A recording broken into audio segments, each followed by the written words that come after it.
Welcome to Scoop, where you get the scoop on this week's news. My name is Jenna, and this is Smarter News.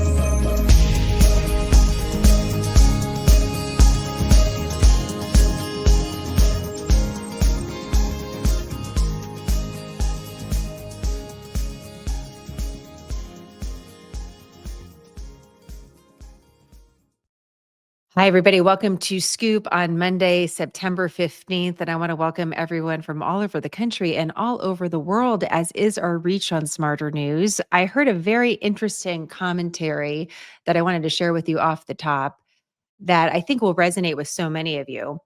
And it's also a way to congratulate you on what you're building here at Smarter News. So it was a very smart conversation.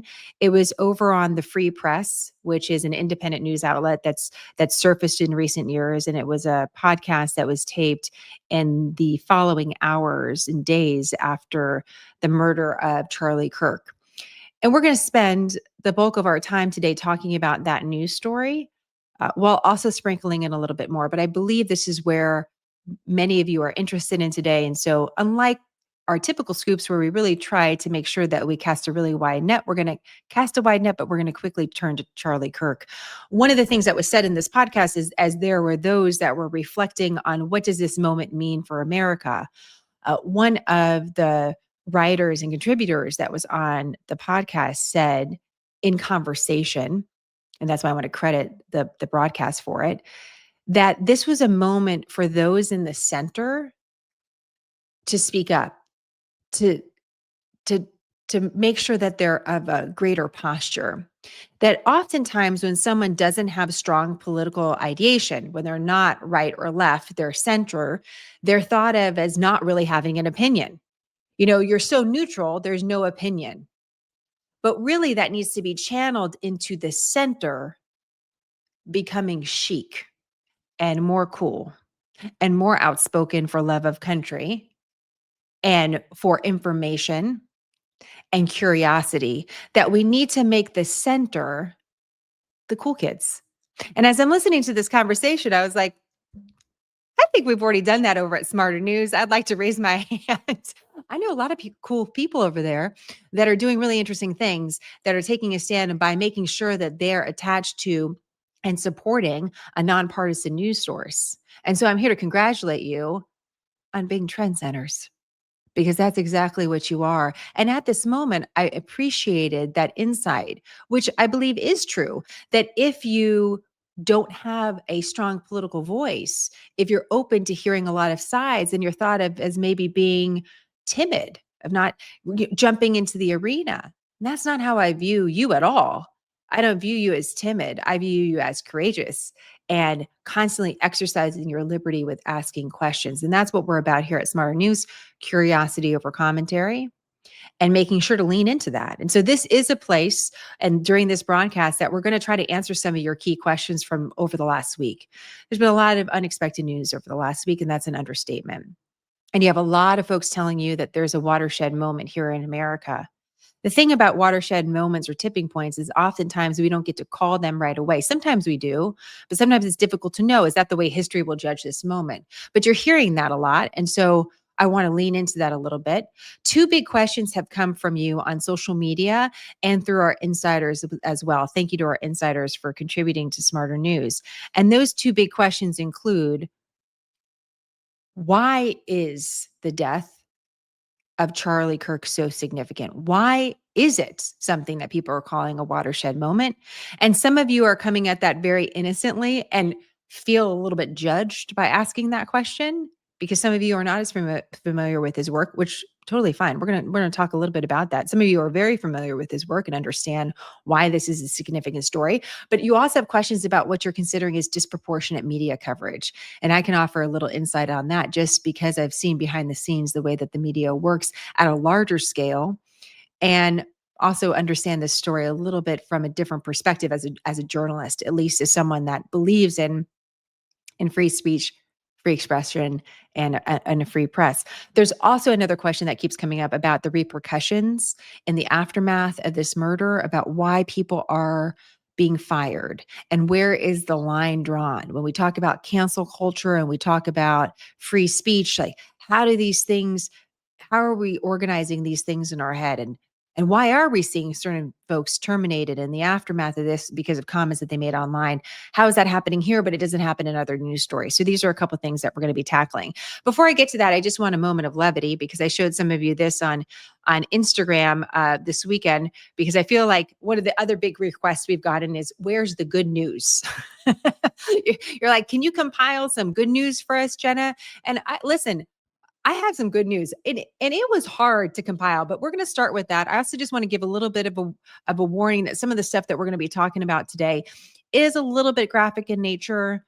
And I always like to have a news broadcast that doesn't catch you off guard if you're listening with your family of different ages. This might be one where we're going to get into some tough stuff. I defer to you about mixed audiences.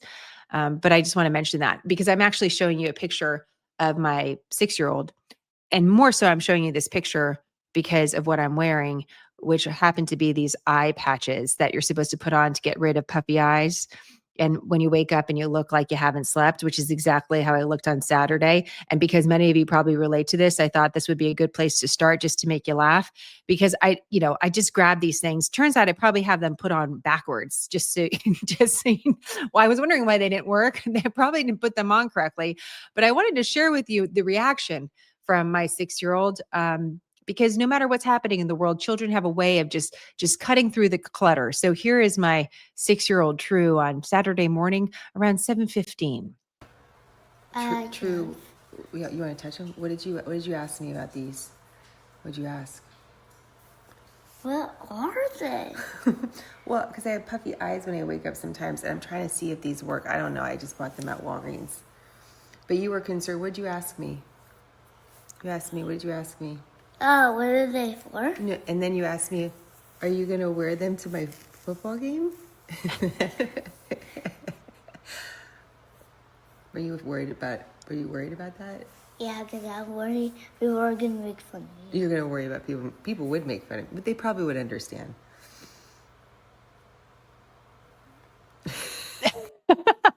So that's I think these were very valid questions. He's like, Mom, are you wearing those to my football game? Because they got to take them off. Those are not good. Anyhow, that's it. That's what the 6-year-old's like. Also, I don't want people making fun of you. So I appreciate that. All right. 3 quick stories real fast that are good news stories that I'd like to share with you. So we'll go through these rapid fire questions and rapid fire stories, if you will. First of all, it's about 100 or 101 days to Christmas. It depends on how you're counting. And at this moment, the United States Postal Service is announcing that you're going to be able to start answering letters for those that are submitting letters to Santa. So this happens every year.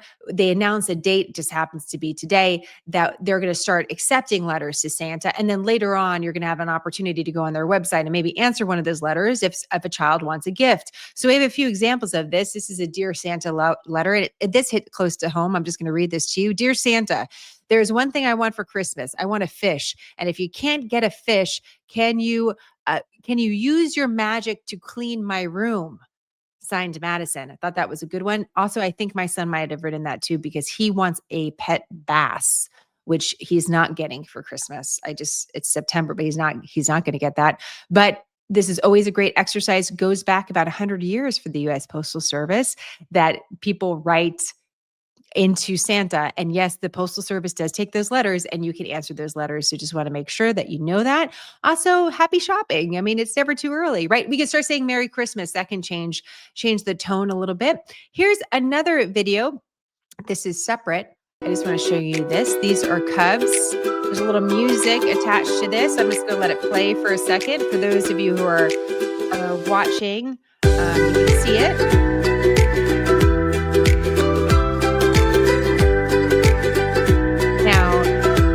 What are you seeing here? What you're seeing here are, I didn't have puppies, I didn't have kittens, but I did have cubs.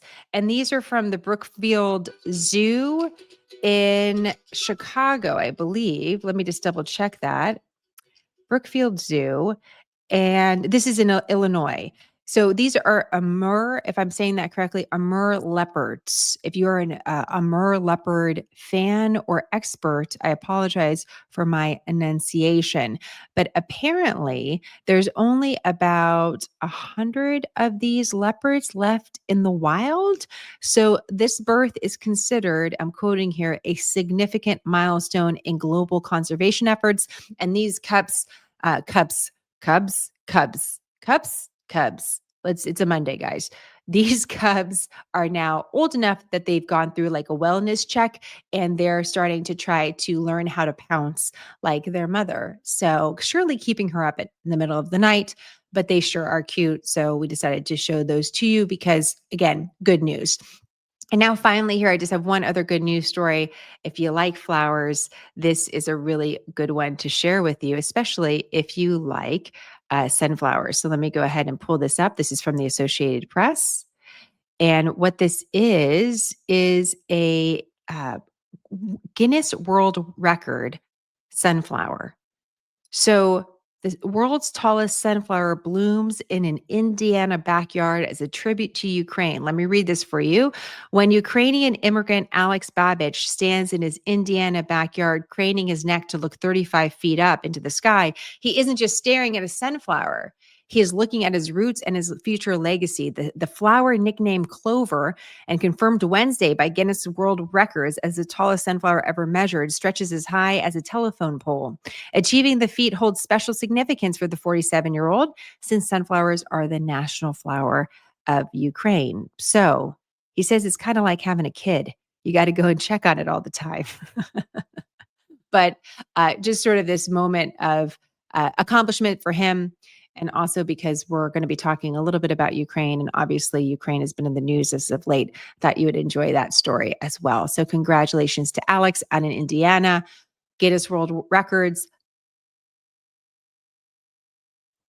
So, congratulations, Alex. All right, let's go to a little bit of a few harder news stories I just want to put on your radar today. We got Congress back in session. So we're going to have a lot of hearings this week. There's going to be a lot of activity on Capitol Hill, separate from what we're already kind of hearing about murmurs of potentially different legislations or meetings in the wake of the murder of Charlie Kirk. One of the things you have to keep an eye on this week is just any conversations we see regarding a government shutdown, because we do know that is on the horizon potentially at the end of September if there's not a funding bill that is agreed on by both sides. You have some advocating a short-term spending bill. Again, that would be a patch, like a Band-Aid over this that would get us several weeks out, maybe until the new year. You have others that don't like that idea, and you see both sides jostling for positions. On September 15th, we're about 15 days away from that deadline. So it's a little difficult to commit to any particular thinking right now to really dive deep for any of them to say, here's one side, here's the other side. This probably will coalesce over the next week. And as we go into the following week, we're going to have more serious details to probably root through and see which is some of the holdups and what should we actually dedicate some time to. But as of now, that is sitting in front of Congress right now. Second thing I want you aware of is that it looks like there's some sort of potential deal that has been in concept pulled together regarding TikTok and TikTok operating in the United States. But really, the story is not about TikTok. Scott Bessent, the Treasury Secretary, said that on Friday, we should have some sort of conversation between President Trump and the leader of China. And this would be related to TikTok. But really, what we're watching for here is anything larger regarding trade. So is the TikTok agreement actually going to happen? And is that going to be part of a broader trade agreement? That would be huge news if it is, because of the obvious connection between our two economies. And so that's what we're really watching for. So yes, you're going to see headlines about TikTok, but when you see headlines about TikTok, ask yourself, am I seeing anything more on trade? So just a heads up on that. The other thing I just want to mention to you here, and I'm going to pull up a quick map, is what's going on in Ukraine, but not really Ukraine, the surrounding countries. So as you know, Russia invaded Ukraine. The attacks on Ukraine continue. We're seeing a higher tempo of those, but now we're seeing Russia and Russian drones fly into other countries like Poland and like Romania, which share a border with Ukraine. This is not necessarily new. This isn't the first time that this has happened. This has happened periodically over the last several years of war. The difference here is the pacing and the amount that we're seeing, and the fact that this is happening in sequentially. So it was Poland last week, and now it's Romania, and both of these are NATO countries. And remember, we're a member of NATO, which is the largest military alliance in the world, which means that we have a promise of collective defense. If Romania or Poland are attacked by Russia in any way, it would be part of NATO's obligation to defend these two countries. This is why this conversation about Ukraine being a member of NATO has been such a hot topic, because if Ukraine was a member of NATO and this was happening with Russia, then basically all of Europe would have to come to Ukraine's defense, and then you have a much wider conflict. So we're watching Poland and Romania very carefully, because if this continues by Russia, then you could see more action from NATO, which then could signal a broader conflict, which has always been the concern about this happening in this part of the world. So yes, we have very big domestic stories that we're watching. This story has the potential to be extremely significant, and I don't want to lose sight of it because of the implications. This is important. President Trump talked about potentially more sanctions on Russia, but he also put some responsibility on other NATO nations, saying, hey, the United States is not going to do this by ourselves. We need all of NATO to be united about sanctions on Russia. But you also know that some of these NATO countries in Europe have very specific economic ties to Russia. And although some of those have been unwound in recent years, not all of them have been. And there's quite frankly a fear of further sanctions on Russia and what that can mean for the economy overall. So this is definitely a story we have to keep an eye on. I don't want to lose track of it. I think looking at a map is really important, because we can see, wait, these are pretty big countries. Poland and Romania are significant countries. We have a whole bunch of NATO countries that are within striking distance of drones that are in Ukraine that could drift over to these other countries. So keep an eye on this. It's something we don't want to lose track of. And finally, just one quick thing, because we have the Secretary of State traveling in Israel. Last week, we had something unexpected take place with Israel attacking Hamas or targeting Hamas in Qatar. Qatar is a country that is considered an ally of the United States, but sometimes we have questions about true motivations. And I say we, I'm speaking generally when you look at foreign policy of the United States. We have a connection to Qatar. We have an alliance with Qatar, but we also know that Qatar, at times, there's been questions raised about money funding terrorist operations. We also know that Qatar has provided a safe place for Hamas leadership to come for negotiations. They were also a place where the Taliban came. So Qatar has both the opportunity and a way of speaking to multiple sides. But sometimes when they speak to multiple sides, there's a question about where their loyalties lie. That said, we've never seen an attack like the one that Israel had on Hamas operatives inside Qatar, which is a sovereign nation. Similar to what we're watching for in Europe, when we see that happen, we ask that question of, wait a minute, if Israel's going to strike in Qatar, if Qatar wanted to retaliate, wait a minute, what does that do to the Middle East? And what does that start looking at it like as a broader conflict? That's why that move by Israel really mattered. It was a bold move, and not a country that was necessarily adversarial to Israel, much different than, for example, targeting Hamas operatives inside Iran or Hezbollah operatives inside Iran, which is an adversary of Israel very clearly. So there was questions about, what does this mean for U.S.-Israeli relations? Because Israel did something that was pretty bold that maybe the United States did or did not agree with. There's all sorts of conversations about that. The real question here is, what's the way forward between Israel and Hamas and the war that's taking place in Gaza? Here's what Secretary of State Rubio had to say today. Just want to, again, put this on your radar. Ask if you still think that the military dismantlement of Hamas is possible. Well, Hamas can surrender tonight if they want, lay down their weapons. The problem is they're a terrorist group, a barbaric group, whose stated mission is the destruction of the Jewish state, so we're not counting on that from happening. Look, I think we would all, every single person I know, I don't know of anyone who would not rather see a negotiated settlement in which Hamas agrees to no longer be a terrorist group, lay down their arms, free the hostages, by the way, not just the hostages that they're holding from Israel, but frankly, the people of Gaza, that they're also holding hostage as human shields. So that would be the ideal outcome, one we would all like to see. It's one that's been worked on. But I think we have to be prepared for the fact that savage, terrorists don't normally agree to things like that. But we'll continue to pursue that route. It's the ideal outcome, but it may require ultimately a concise military operation to eliminate them. We have to remember who we're dealing with here, and that is a group of people that have dedicated their lives to violence and barbarism. And when you're confronting that hard reality, as much as we may wish that there be a sort of a peaceful diplomatic way to end it, and we'll continue to explore and be dedicated to it, we also have to be prepared for the possibility that that's not going to happen. So that leaves the door open, obviously, for further military operations in Gaza by Israel.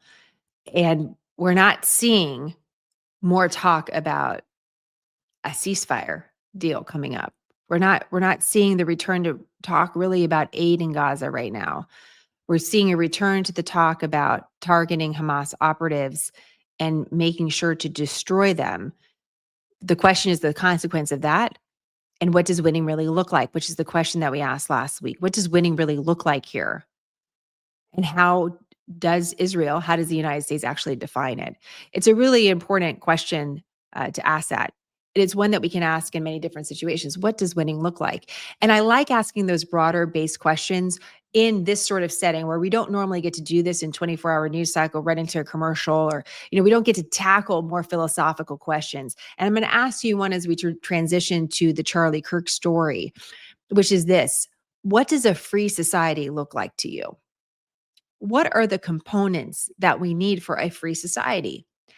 If the American people are free and we're a free people, what does that mean? What are the guardrails for a free society? Are there any? How does the rule of law figure into that? What does free speech really look like in a free society? What protections are afforded to you as a citizen or not? These are big questions. And when we think about that, it's almost like asking you, well, how do you know who you love? Sometimes you say, well, because I know, because I had that feeling, or I had that moment and it became clear to me. Sometimes making a laundry list, though, is more difficult. And the reason why I'm asking that question is, how can we be a free society if we don't do some actual mission planning for it? What if the mission is a free society, then what are the ingredients to it? And that's one of the reasons why this story about the murder of Charlie Kirk is such a big national story. There's several reasons for it. And I received a lot of questions, some of them really wonderfully asked, gently asked, some of them angry, about why this is such a big story, because Charlie Kirk was a person that was more aligned with the right, more conservative, more Christian. He said that he was more closely aligned with the Constitution. And because he had a political affiliation, there's that question of, well, is that why? Is the media bias showing itself that they're promoting this particular story? And I think there's a couple of ways to unpack that. But let me just go with it quickly, just with the news, and this is quickly changing. So I want to preface that, but we do have a little bit of sound from the FBI director from earlier today that I just want to play for you, because at this point, we do have a suspect in custody. We know, according to Utah officials, that the suspect is not cooperating, but that some friends and family did. And one thing just to flag, if you listen to the press conference from Friday, when the suspect was arrested, the announcement of his arrest was made, it was very clear that without the help of friends and family, it's a very good question for the FBI about how many clear leads they had, because it looks like the community was very, very important to this person's arrest. But here's the FBI Director Kash Patel speaking on Fox News this morning. Just a quick snippet from him. Learned was there was evidence, DNA evidence, that could be collected and had been collected, including a screwdriver that was found on the rooftop. Also, we went over to the scene in the wooded area where the firearm was discarded, and the firearm had a towel wrapped around it. And I can report today that the DNA hits from the towel that was wrapped around the firearm and the DNA on the screwdriver are positively processed for the suspect in custody. So the FBI is talking about more and more evidence tying the suspect to the crime. We expect tomorrow in the state of Utah to get the charges officially filed against this individual. So we'll learn a little bit more over the next 24 hours, and that's coming. Obviously, there's questions still. Well, how did this all happen? What was the true motivation?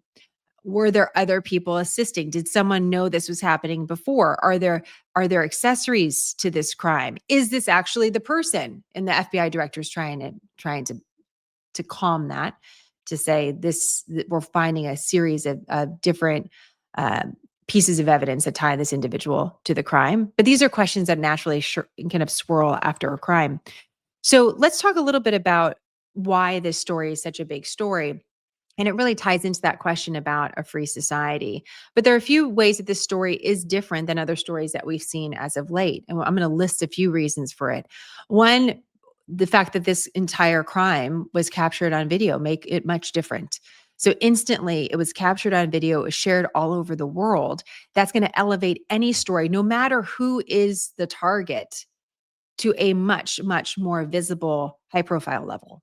That's absolutely going to be the case. Again, does it matter political affiliation or otherwise? The fact that Charlie Kirk was so young, 31 years old, was a father of 2 children, was married.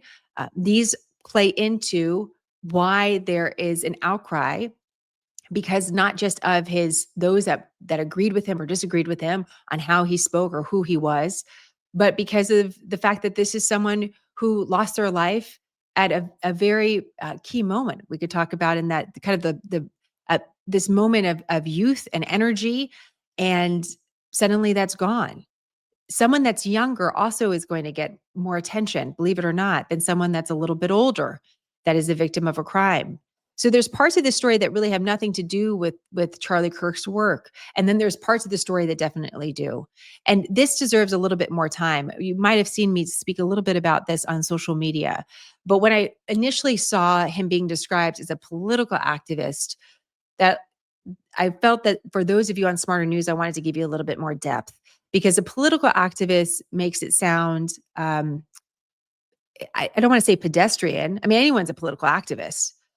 Charlie Kirk was a leader of a movement, and a movement that was tied into not only conservative politics, but faith in Christianity. He was the person that was reaching out to young people in America, and he was a real star with that. Someone that people followed and felt was a role model.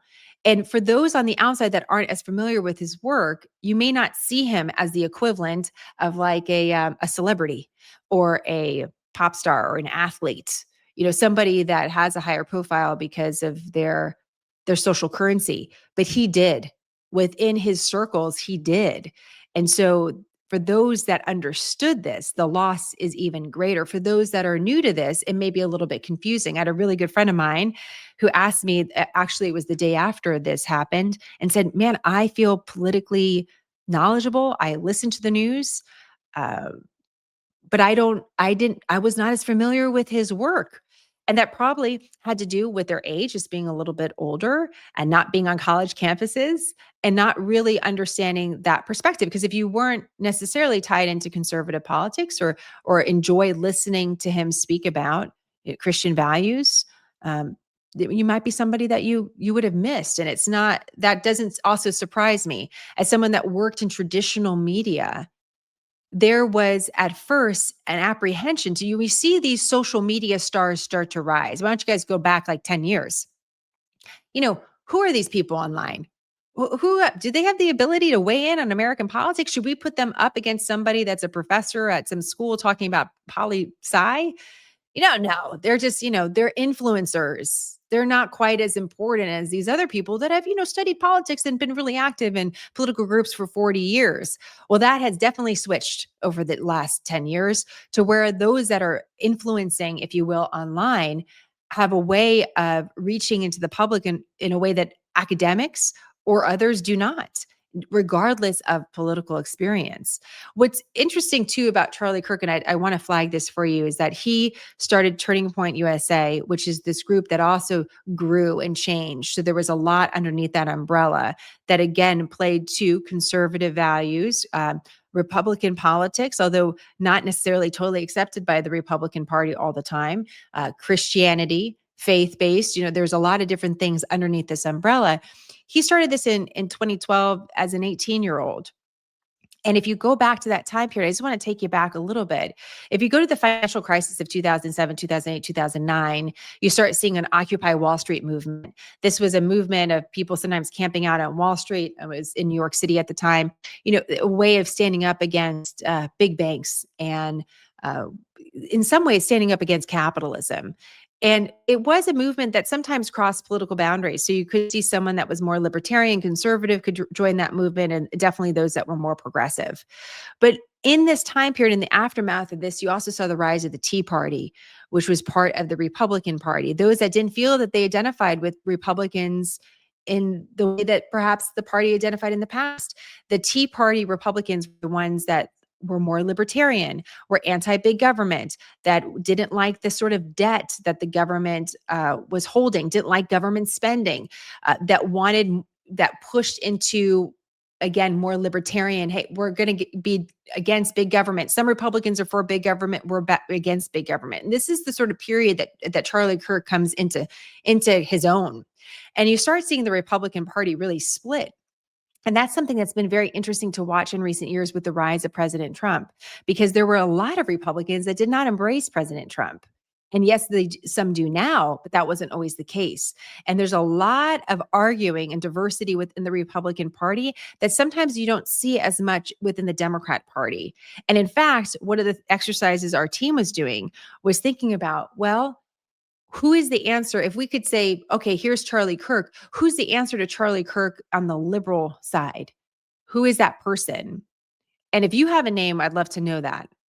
But we couldn't come up with someone that was as close with leaders of the Democrat Party as Charlie Kirk became close with leaders of the Republican Party. And that's part of the reason, again, you see this elevation of this story, because Charlie Kirk was close friends with Vice President Vance, President Trump, friends with Tucker Carlson, a conservative commentator, friends with those that had actual power and that understood his power to talk to younger people. One of the things that his executive producer said at Turning Point USA today on the news, I was listening to an interview, is he said that Charlie Kirk went to college campuses in part because he said that this was the best information he could get. He enjoyed the discourse, being able to go to college campuses and debate people live and take on their different belief systems, whether it was about immigration or abortion or free market, whatever it was. He liked engaging, but he also said he learned a lot about where young people are and what they were talking about and what they needed. And in that way, he became invaluable to those that were seeking office. And unlike previous times where you could see those in elected office turn to the experts, those that are political operatives, moving people around for years, talking about messaging and branding, lawmakers were turning to Charlie Kirk for insight. Where are the young people? What do people feel like? What is that all about? So this is part of the reason why this murder is elevated. It's about his age. It's about his personal background. It's about, yes, his political affiliations, but also about his faith that he talked about. So he was a way of connecting with people. And even though he was seen as an outsider at one time, where maybe traditional media or traditional politics wouldn't accept him, in recent years, he was seen as a very powerful force in the conservative movement overall in America. And this is part of the reason why this story is elevated, regardless of the shocking violence that was captured on camera. Does anyone have any questions about that before I go on? Because I do find that there's some that are asking questions about, well, wait a minute, there were these Minnesota lawmakers that were murdered in Minnesota a couple weeks ago that didn't get anything close to this. And unfortunately, I agree with you. It didn't get as much attention. There were several reasons for that, including the fact that these Minnesota lawmakers were not national figures, that it happened in a state, in a specific area, in the dead of night, in their homes. And it was awful and nightmarish, and nothing makes it okay. That's not what I'm saying, or easy to be passed over. But in the course of news coverage, it's just not going to get the same sort of elevation that this story is going to get. And I'll leave it to you to decide if that's correct. But unfortunately, when stories hit and they hit a little bit more local, then it's more difficult to pull them out into the national stage or international stage. And that's something that was where Charlie Kirk operated. You wouldn't affiliate him with a specific state. You would affiliate him with a political party, but not a particular state. And so that's one of the reasons we see this, as awful as that is. Sometimes the local news or state news just does not translate as much on the national stage because people are less familiar with that particular politician. But this does play into something that was discussed on the news over the weekend, which is why are we seeing this sort of violence? Where is it coming from? What are the ingredients to it? And Face the Nation had two different politicians on, one Democrat, one Republican, and I cut a little bit of sound for you on this. Senator Coons is from Delaware. He's a Democrat. You're going to hear from him first. Senator Langford is a Republican from Oklahoma. They tend to talk to each other, and Senator Langford, as a Republican, is known to reach across the aisle. So is Senator Coons. And they're talking to Major Garrett, who is a political correspondent, veteran journalist on CBS. And he was asking them about their reflections. And I just want to play a little bit of this for you because it's going to tie into why now. Brutal assassination of Charlie Kirk while he was in the middle of a debate on a college campus goes to the very heart of what it means to be American, of the importance of the First Amendment, of free speech. And someone like Charlie Kirk, who is a nationally known figure, who dedicated himself to debate, to engagement with his political adversaries, should not have paid with his life for the opportunity to speak out. No matter how much I might deeply disagree with his political views, the idea that he would be killed in such a grotesque and public way has to bring all of us to reflect about how hard it's getting, because the internet is an accelerant. It is driving extremism in our country. It's driving us apart, left and right. And leaders like Senator Langford, Governor Cox, have an obligation and an opportunity to join with leaders from my party in urging folks to set aside any thought of political violence and to respect each other, even as we keep advancing our political differences through discourse. Senator Langford, do you ever at times feel as if your appeals for better angels, calmer rhetoric, more bipartisanship is shouting into an internet void? It is, because the algorithm pushes people to the most extreme. The algorithm is on social media is always pushing who's the angriest, who's the loudest, who says the craziest thing. That's what gets repeated over and over and over again. So anytime that there is cogent dialogue or an issue on something where people may disagree, but they're having a civil conversation on it, that gets pushed aside towards someone that's just angry and focused. This is somewhat human nature to be able to say we disagree. We find areas where we disagree and we try to be able to solve those. The best way to be able to solve those is through words, talking it out, finding an opportunity to be able to do it. But I would tell you this kind of anger is as old as Cain and Abel, to be able to go back and say, I'm mad at you, so I'm going to try to destroy you, whether it's destroy you online or to try to humiliate you or to cancel you or to, in this case, try to murder you publicly. It is painful to be able to see that part of humanity, and it is better for us to be able to push better angels. So two different perspectives there. Did you notice what they both said in common? Instead of talking about their own behavior or behavior within their own parties, really taking ownership or acknowledging anything that they feel that they could have contributed, they both turned to social media and the internet. Now, based on our conversations in recent months and years, many of us have turned with a skeptical eye towards social media about what, and ask the question, what is that doing to our lives and the sort of opinions that we're developing, how we're interacting with people? Without a doubt. The question is that really what happened here? And we're going to learn more about this suspect and learn more about this crime to understand that, because there's a term being used, radicalization of the suspect, and we need to be more specific as to what actually transpired here, because perhaps social media is part of this and perhaps not. What was interesting after this conversation is that there was a professor that was on the show. Just a shout out to Major Garrett. He tends to do this, by the way, as a veteran journalist. And one of the reasons I like watching him is because he'll pull in. He'll be like, "Well, let's talk to a professor. Let's talk a little bit about history." This professor's name is Robert Pape. He's with the University of Chicago, and he has studied what's happening in the political landscape of America. Just to set up what I'm about to share with you is he believes that changing demographics are changing politics in the United States, and that changing demographics, the changing culture in America is being reflected in higher tensions because of just the way that this change is taking place. I'm being very general here, but it almost demands another conversation. What I really want you to hear is what he has to say about the internet and how much he believes it's to blame. Research buttressed the point that both Senator Langford and Senator Coons made, which is the internet is an accelerant and an amplifier. It's an accelerant, but it's not the root cause.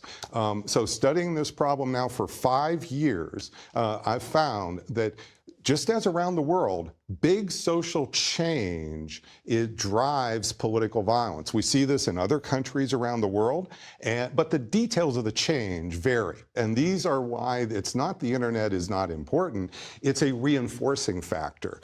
And there's in other words, it's too simplistic to say it's the internet. Exactly, because that's why a few years ago, people challenged my findings and they said, oh, no, we'll just deplatform people. So the problem here is just the internet. So we're going to deplatform X, Y, and Z. We deplatformed X, Y, and Z, and you know what? Didn't miss a beat. And the reason is because, yes, it is an additional, it's like throwing gasoline on the fire, but the internet is not the fire itself. There's something going on which is really radicalizing our politics. And I'm sorry to say, this is a story that we've seen around the world in other countries, other time. And so this is the social change leading to radicalized politics that changes winners and losers in our society for real. And that's leading to political violence. Okay, I would like to actually invite him on the program too to talk a little bit more about that in depth and unpack that. He said it's really both sides. It's not Republicans or Democrats solely. It's both sides. It's the changing nature of America, changing value systems. And because of that, we're getting this rising tension. And this is a progression of it. He also said, though, that our fate is not sealed, that we don't have to continue to go down this road. It's being aware of it and making a change. In fact, his suggestion was that he believes that President Trump, Governor Pritzker of Illinois, and Governor Newsom of California should have a summit at the White House and meet and have that public display of, we can say a lot of awful things about each other and maybe even to each other, but we're still going to meet and we're going to have a moment that's a very visible sign to the public that this can still happen in America. I'm curious your thoughts on that. Do you think that would matter at this point? What are your thoughts?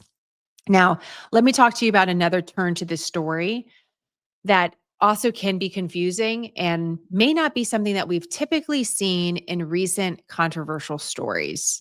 We can pull a little bit from the pandemic, but it may or may not apply here. And what I'm talking about is in the last several days, the aftermath and public reaction to Charlie Kirk's death, his murder, has led a lot of folks to talk out, to speak out, to share their opinion. And at times, their opinion has been met with backlash, either socially or professionally, with their firing. And that question has arisen about free speech. Well, wait a minute. What about free speech in America? What about this? Is it because Charlie Kirk is Republican and affiliated with the Trump administration that companies feel permission to come down harder? Is there something else going on here behind the scenes that this is different? So let's tackle that. Before we do, though, I just want to mention this. We do see this in the aftermath of someone's death, especially when it's unexpected, that there's two different paths that can be chosen.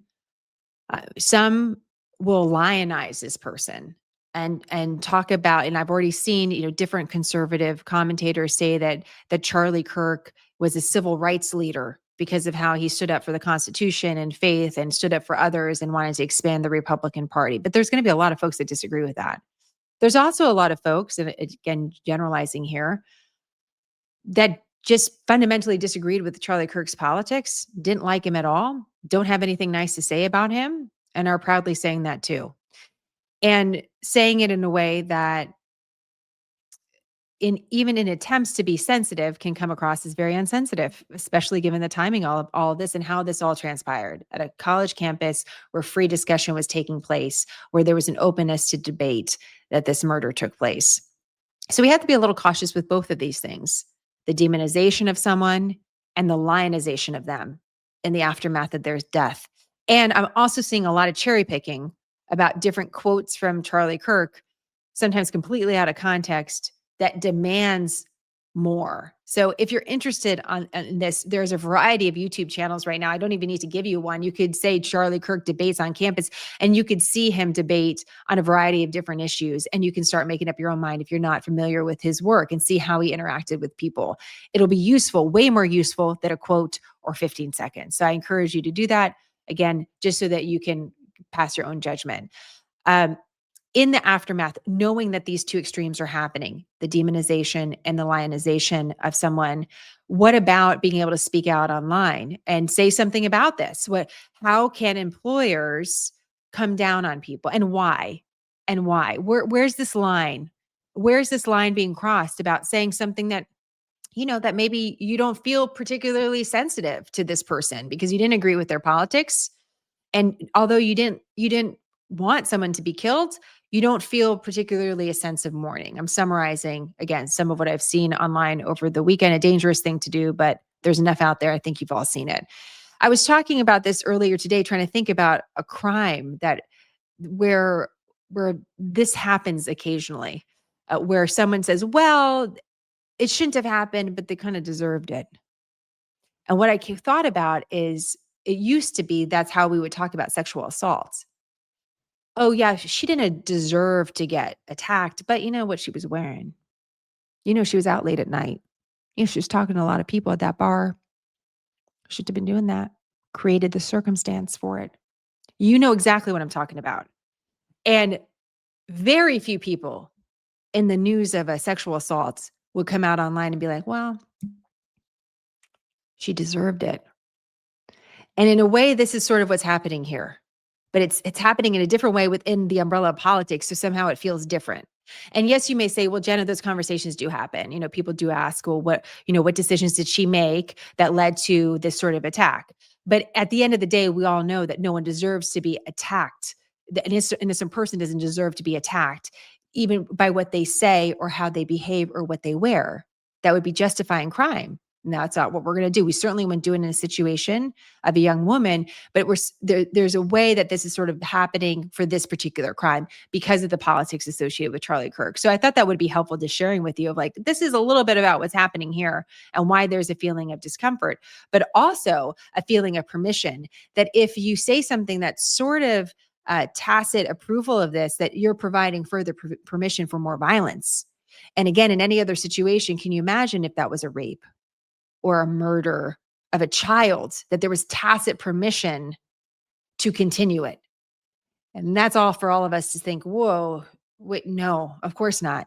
So that's, again, what's happening here. But within the stiff politics that we're having, where that comparison doesn't seem to be coming through. So you have a lot of folks that are saying stuff that they don't like this guy. They're not necessarily sad. So they're going to say something about it. So where does free speech begin and end? The important thing to know about free speech in America is that we all think that we have it all the time, but our free speech is always limited. We have a lot of rights in America. Those rights are typically limited in some way. Free speech in particular is the government protecting you from persecution by the government, not protecting you from the consequences of your actions. Those are two different things. So free speech was there to protect you against a tyrannical government, not to protect you from your friends and family. You don't get protected because of that, or from a private employer. So it's really important to know that the First Amendment free speech protection is only restricted to government action. It's not private ones, companies or individuals. And it means that in this way, yes, if you are a public sector employee, in some ways you have more protection from your employer than someone that works for a private company. I'm going to explain that in a second. But private companies have a way of disciplining or firing workers for speech that the government would not necessarily been able to do. So there's a lot more leeway within the private sector and within our private lives than if you are a government employee, because probably fewer of you work for the government or attached to the government in some way. I want to talk a little bit about the private sector, but we're going to go back to the government. And by the way, the government is your federal government, it's your state government, it's your local government. The more and more local we get, the harder it can be sometimes to disentangle this. But let's just talk a little bit about private employment. So private employment in America is typically just at will employment, which is true in almost every state except for Montana, which lets all of us be hired or fired at will, which means I can be hired and I can leave a job if I want to at will. I don't have to have an explanation. It is true that someone cannot fire you if that crosses over to federal or state discrimination laws. For example, firing someone because they are pregnant. That's illegal. That crosses over discrimination laws on a federal and state level. Therefore, you can't fire someone because of that. But you can fire someone because you don't like them or you don't like what they're saying. You're not protected because of that. Now, someone can make the case, well, you're discriminating against me because I'm of a certain religion or certain race. And that always can be done, even if you fire someone with no explanation, but they need very specific examples of that discrimination happening. You can't just say that it happens. You have to be very specific about it. So that means that we're living in this time period where we think somehow we're able to say whatever we want whenever we want. It's not true if you're a private person. And meaning that the consequence is totally on the table for all of us of our actions. The Bill of Rights does not protect us from accountability for our actions. And sometimes we're walking around or existing in this world of social media like I could say whatever I want whenever I want. And the reality is there's no law that protects you from that. You're still using a messaging through a private company, even through social media. Nothing really protects you from that. I'm pausing because I think we think that there is a protection, but there's really not. And I was thinking about my time just quickly as in the media. In the media, when I worked at Fox News many years ago, and this is true across different media platforms, and depending on if you're attached to something like a football team or an agency or a studio of some sort, there can be a morality clause. I just want to speak to this for a second. Morality clause can mean that my employer, for whatever reason, didn't like what I was doing. They could just fire me. And it could be whatever they want. It could be that I was having a couple drinks in my backyard and someone thought that I drank too much and got back to my bosses and they felt that that was antithetical to the organization. I could just be fired. I could be in a different country. I could be in Mexico with my husband privately. We had too many margaritas on the beach. I'm using these examples because they're easy. And someone says, look at this, look at what she was doing. I could be fired in a second. They don't have to even give me a reason. And if you think about the way that we're all behaving, in a lot of ways, we're all behaving like public figures right now because we're putting our lives online. Well, you could say, well, wait a minute, Jenna, wait a minute. It's a private Instagram account. It's not for everybody. Well, then ask yourself, is everybody private within your circle? Because even if you're doing something within your home, harder, but even if you're doing something in your home, it can have a consequence. Someone walks by someone's home and there's some sort of flag flying inside their house above their fireplace. They see it in a picture. And your employer says, that's not what we agree with. It's within the walls of your home, but it does not matter. They can fire you. It's at will. So I share this both for information and also as a warning of existing in the time and space that we're in, because some of the comments that I see online, your commentary on social media, it's not even what you posted. Oh, I got a couple of those screenshot for sure. Just because sometimes you're like, is that a threat? Is that a real threat? It doesn't even have to be a threat. It's just your behavior online in the comment section on Facebook or Instagram could be viewed as not what your employer wants anything to do with. So they're going to fire you. Like, this is the reality. And it's really important to note this because we're seeing this sort of reaction to this particular case. Now, what if I'm a teacher, Jenna? What if I work for the government? It is harder because the person that would be firing you is the government. And remember, the First Amendment is there to protect you from the government, a tyrannical government. So you do have more protection, but you do not have absolute protection. You may have a case, but that doesn't mean that you're absolved of consequence. So I share that for what it's worth because I think it's really important. Discrimination based on speech. The government cannot control your speech, but a private employer can with some limitations. Private employees can usually be fired for off-duty speech and actions. For example, social media posts, bumper stickers, attending a protest or rally without any legal recourse. Some state laws and local ordinances offer employees additional limited protections, but your free speech does not absolve you from personal accountability. Just something to think about. We could go back to COVID real quick. Again, it doesn't totally work, but there's obviously a lot of different opinions about the pandemic that were expressed during that time. And you saw a variety of different actions to that. The reason why actions could be taken, for example, on Instagram to a post that I put up is because it's a private company and Instagram could decide they didn't like my post on the CDC. So they can actually do that. I don't have protection for that. Cancel culture is a little bit different. I see that being thrown around.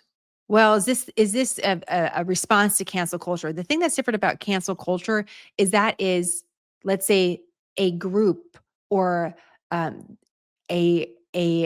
thinking, let's think about Target, something that Target is controversial.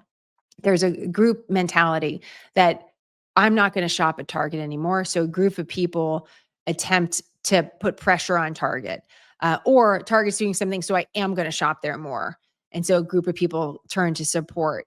Cancel culture is exactly what it is. It's a cultural movement. It's not necessarily someone taking legal repercussions, although they can, depending on what the case is. So this is a moment in time where we can talk about this a little bit more. It's not just that Charlie Kirk was expressing free speech and that he was embracing it and debating on campus. There's also another sort of free speech part of this story where we're seeing a reaction from private businesses that we haven't necessarily seen related to other stories. And even those that maybe didn't post something that seems so obviously in support of this crime are seeing repercussions of it. And it's because for whatever reason, companies don't have to give you a reason. They can just say they didn't like that. And they're worried about it. So they're not. So thank you. There's the door. Any questions on that? I'm very curious about this. Krista says, I previously worked at a courthouse and we agreed to not any political anything on social media, stickers in our car, attending any rally, or even signing any petition. This isn't uncommon. That's right. Tori says, I feel like a huge issue is Facebook allowing anonymous commenting and posting. I understand it for some things, but I've seen a lot of negative responses and bullying done on that front. Very interesting. The anonymous stuff is difficult. It is because there's no accountability for that. So how do you chase someone down? I don't know. And that can still affect public opinion. You see a lot of those different sites that are pushing different theories about crimes. You don't really know who's behind it. And it's very difficult. Some of you are talking about the golden rule online. Yeah, it's interesting what we believe. And I'll check in a little bit on Instagram too, because I'm curious what you guys think about this. You can believe that you have some protection, but the law does not provide that. So it's goes back to what do you believe is a free society? What does that look like? That you're protected from anything, anytime, anywhere, any place, or not? So very curious your thoughts and look forward to your questions on that. Some of you have questions about hate speech and what free speech does not protect hate speech. Hate speech is, and that could even it'll be interesting to see about these charges against this particular suspect. And if anybody else is charged as well as part of a conspiracy, or there's any accessories to this crime in any way, there's some of it can be a little arbitrary when we're talking about hate speech or threats. I don't know if I was going to bring up a case, but I want to be very careful with it. You can't, for example, make a direct threat against any president of the United States. You really aren't supposed to make any threats at all. But someone could say something in jest like, ugh, I wish they could just get rid of him. And if it's put within a context of an actual threat, that it's not just said as a joke or performative, if it's thought that it's too serious, that it crossed a line, even something that seems very vague can be viewed as a potential felony. And especially with social media and the context in which things, people are saying things live, it can be very difficult to police or know what crosses those lines. So, this is the sort of period that we're in where it felt at one time that the pendulum was really swinging to where social media was allowing a lot of different commentary and debates. Then it feels like, wait a minute, it swung one direction where certain political debate was allowed or certain commentary about COVID was allowed, but not others. And now are we seeing private businesses take a stand and suddenly say, wait a minute, wait just a second. This is what we actually think is the mission for our businesses. You guys do whatever you want in your private life, but in our way of representing our businesses, we're going to take certain moves.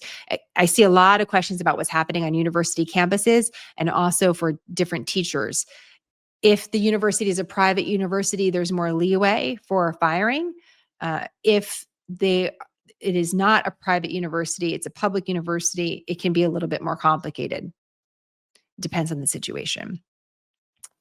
So I have received a few questions. I'm going to finish up on this because many of you have been asking about good news. And I want to just give you a second while I chat. If you have any sort of other questions related to our news cycle, we went a little longer than normal, but if anything comes up, please go ahead and put your questions in the live chat and I'll get to them.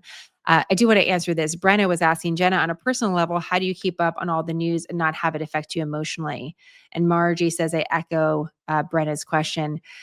I could talk about this for too long, so I won't talk about it too long. I will say the one thing that really gets to me from a Smarter News perspective is sometimes I get a question.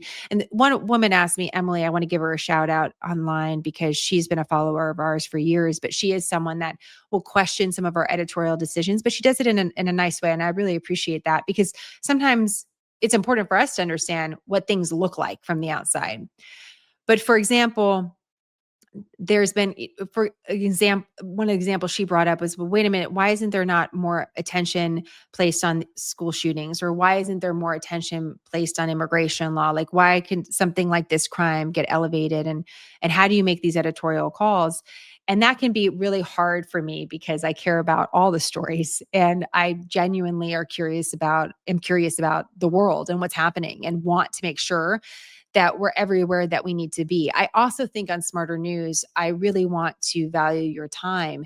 So if you have 3 minutes a day, which is what I think you normally have, I'm really thinking about what do I need to touch on that you could come across that will equip you for those conversations.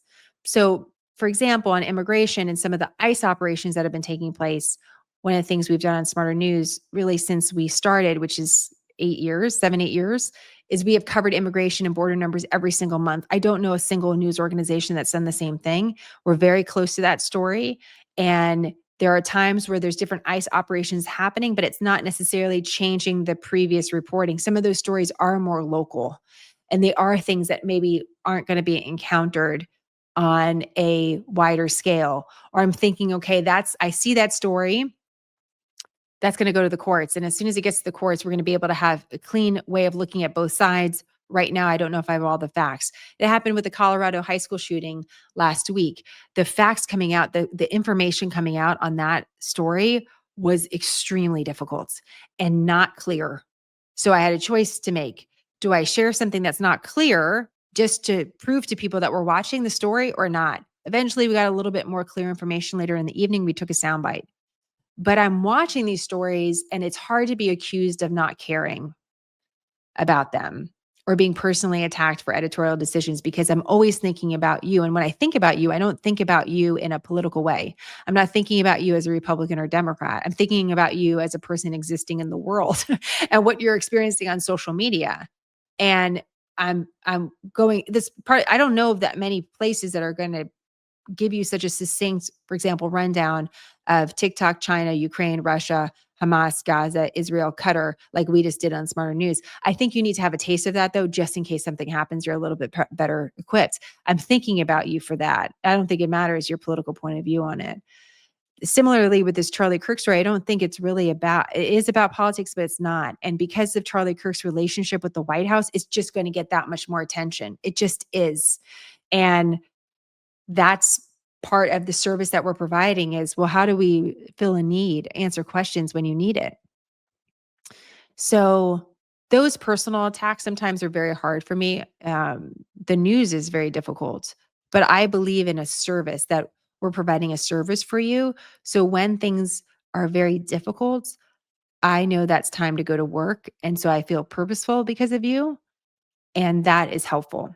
But in the weeks and days that follow, I definitely feel it in a lot of different ways. And I have found the last several days to be very difficult personally. What I found very personally problematic, and I'm going to share this. I don't know how many of my friends are listening or family members, but I am going to share this. One of the things I love about being a journalist is not talking, it's listening. Aggressive listening is very important because if you listen, you get so much more information than if you did not. It's why we say curiosity over commentary.